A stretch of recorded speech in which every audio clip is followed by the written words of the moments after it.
Hello, if you're expecting a video from someone highly professional and accomplished, because I'm promoting this as some kind of speaking course, you've got another thing coming. I am going to tell you about what went wrong yesterday when I did a live stream to promote this a live stream to promote this speaking course. And it's the sort of thing that one might dread, but it was all perfectly all right. It's not the end of the world. But I'll tell you about it because the aim behind my course is not to be a big blustery bullshitter. Excuse my language. The aim is to tell you that you're going to be able to get better at doing public speaking, and it will be incrementally better, and you'll get better and better and better, and you'll be more confident. And I suppose that the story that I'm about to tell is more about my current reasonable level of confidence than entirely about competence, because it went wrong. And why did it go wrong? It went wrong because I tried something new that I hadn't practiced. But then you've got to try something new that you haven't practiced. Specifically, I said I was going to do a live stream onto YouTube, which I haven't done for quite a while, what with having had a breakdown 4 years ago. And I kind of forgot some of the things that are involved. And anyway, the long and the short of it is that I started it 11 minutes after the advertised time and no one was there. And it says on the screen, no viewers. And I carried on anyway. I still think it's got useful information in it, but I just thought it was probably better to say that and to say, hey, that happened and it's not the end of the world. I'm alive. Some people may have watched it subsequently and heard me say in that video that I had no viewers and might have felt a bit sorry for me or not. I don't know. I don't know what you feel. As a speaker, I can't control what you feel about me, but I can just aim for generally the right kind of thing. And today, Tuesday, I had planned to do a live stream about the second part of classical rhetoric, which is where, having done what I talked about yesterday, which is working out what the heck your talk is even about and who you're talking to, today is when you think about your subject, your content, your material, and how you're going to put it in order. I thought about that a lot, and then I thought I could do loads of different things, but I didn't want to do those.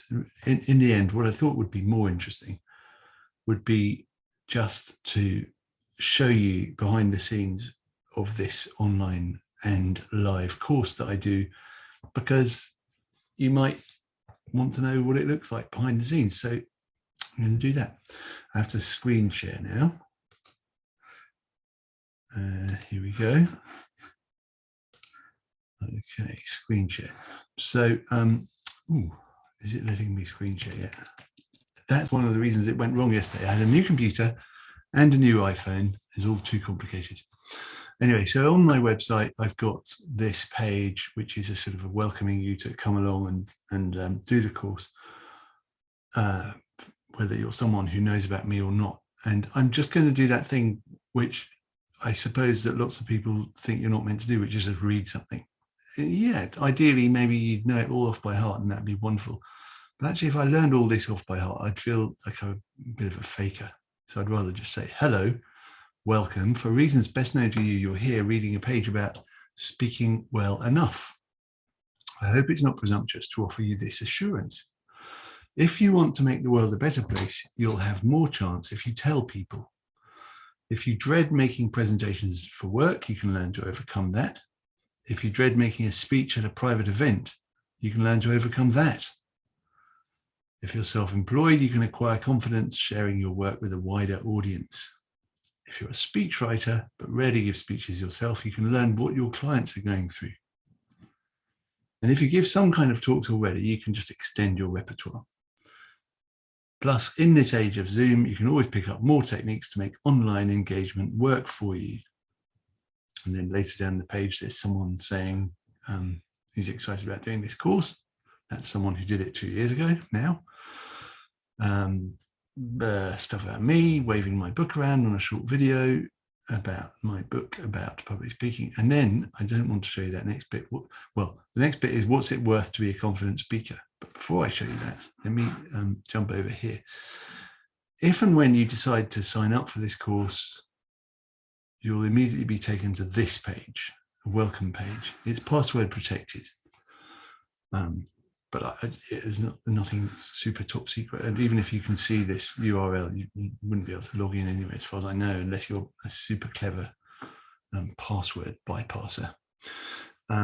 So on this page, it's got just this kind of welcome and what you need to do to get started.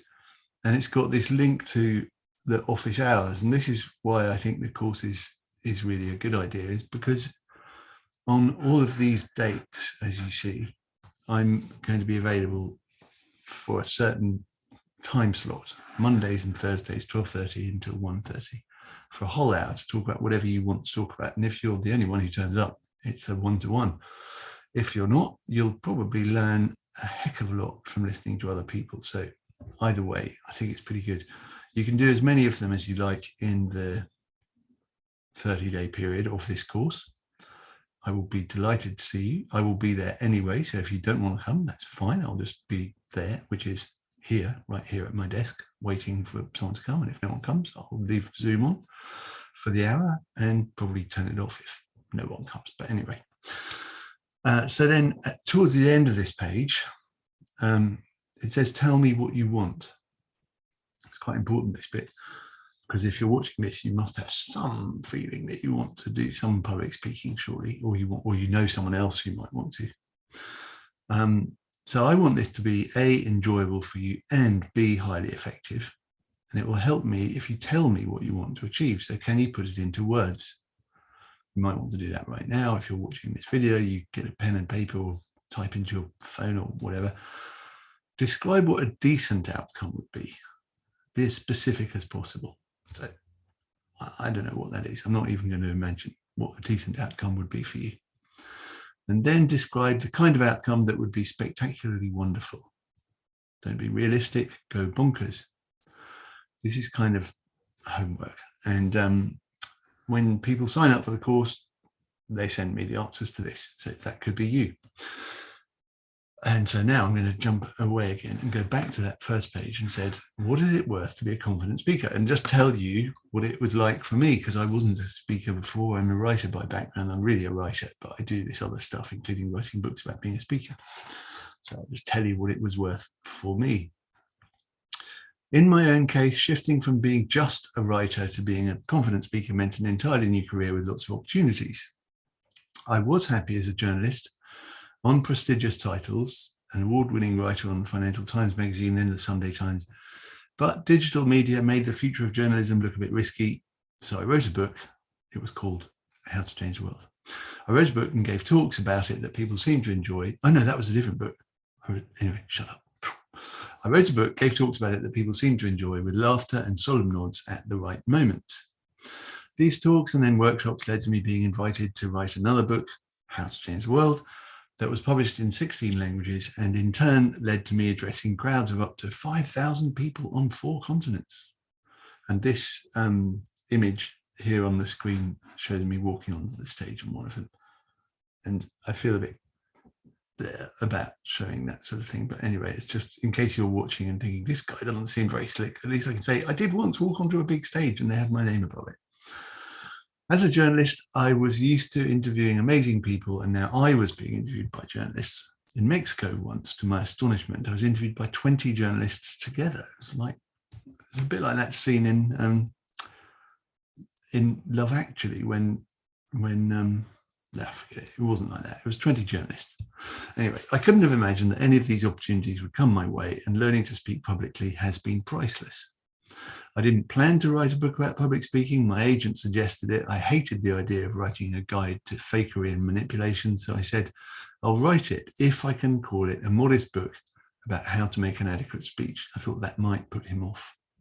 Okay, he said, great.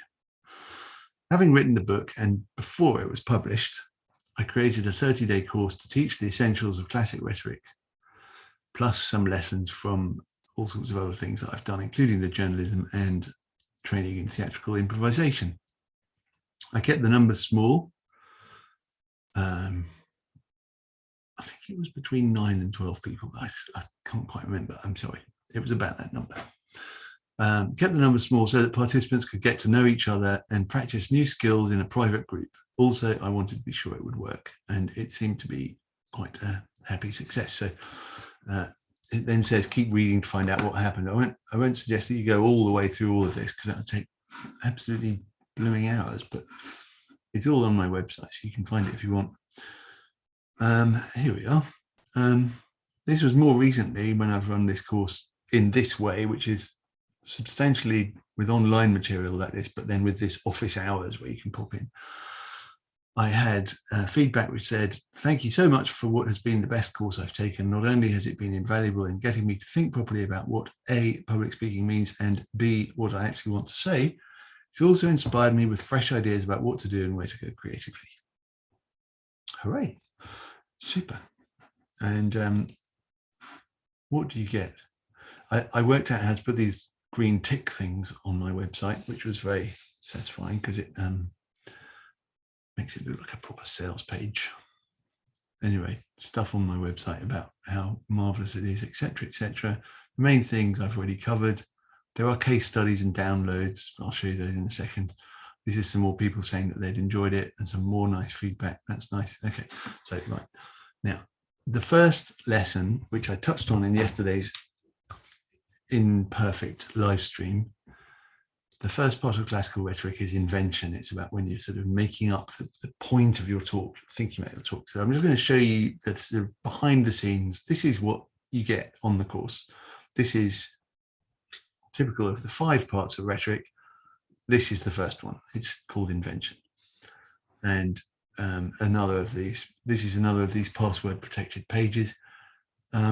What you'll get on here is an introduction to the whole concept of like, why are you doing this stage and what's it for? This is a mind map that helps you to work out how to go through the process of invention. There's a downloadable version of that. Looking at things like, what is your motive? Generally speaking, writers either want to reassure people. I guess that's what I'm trying to do now. I'm reassuring you that you're going to be fine in it. You'll be a good speaker. And other people want to unsettle. So it's either about reassuring or unsettling. If you're trying to persuade people that the planet is burning up with climate change, you need to unsettle, not reassure. You might then attempt, you probably should then reassure. You should say, climate's going to hell, we're all going to die, unless we follow this plan over here, which I've got. So unsettling is normally followed by the reassuring, but the reassuring is just straightforward reassuring. Everything's fine, everything's fine. Another way to think about it is that public speaking is about informing, entertaining, persuading, or inspiring. So in this course, you'll get the chance to think about that.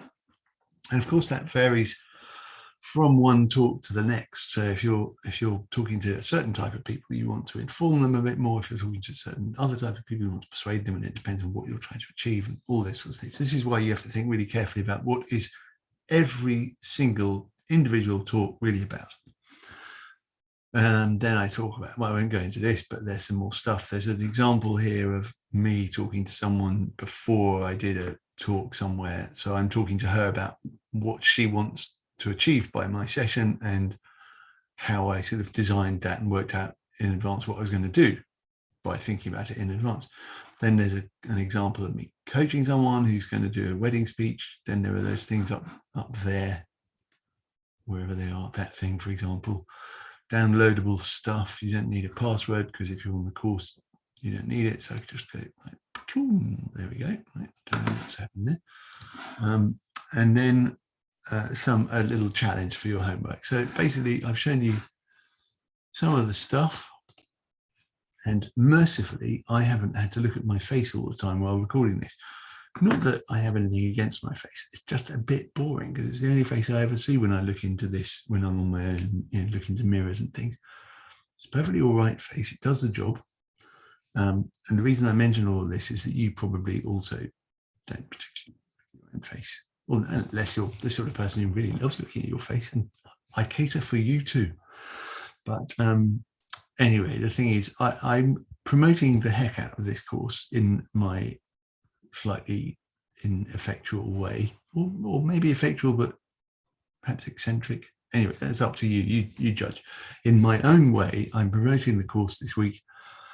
Why am I doing that? Oh yeah, because it's in my calendar. I'm doing it on this date. I had it in my plan for this year, and it's got to happen. So that's given me the great permission to promote this thing and just say, I'm doing this thing, starts on Saturday, and I won't talk about it for a while after that.